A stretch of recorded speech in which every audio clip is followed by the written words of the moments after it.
Ohio Governor John Kasich wrapped up a 6-state tour in Idaho today. He is traveling across the country promoting his initiative for a balanced budget amendment to the U.S. Constitution. Reporter Jake Melder spent the day inside the Statehouse. Governor Kasich got a lot of attention for helping zero out the nation's deficit in the late 90s. But with our deficit now hovering near $1 trillion, he's back in the campaign trail, hoping to rein in government overspending.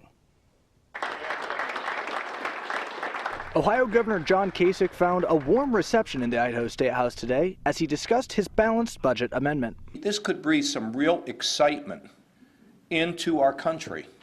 And at the same time we'd be doing that, we'd be doing the future generations a service. Idaho's political soil is fertile for such a measure, given the state's own constitutional requirement to maintain a balanced budget. Doing nothing and standing around wringing our hands more and more and more years is not an alternative.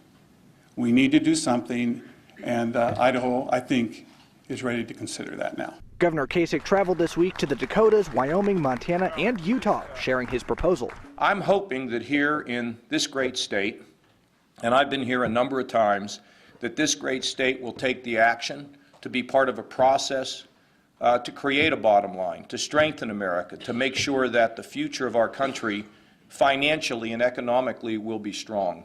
Kasich is calling for a constitutional convention to start the amendment process. A tough sell. 2/3 of states have to call for a constitutional convention. This has never been done. At least not since 1787 and the formation of our current Constitution. Instead, analysts think this is a move by Kasich to set up a 2016 presidential run. Presidential candidates have to do something to get their name out there. Most of them write a book. Kasich, instead of writing a book, says, hey, why don't we do this convention of the states? Kasich is looking to show himself as a leader, a critical component in a presidential candidate. When you're strong, people get the message. And I think if the Congress realizes we're not backing off, we're not repealing this thing, I think they're more likely to do it. When asked about a presidential run, Kasich says he's considering all options in front of him.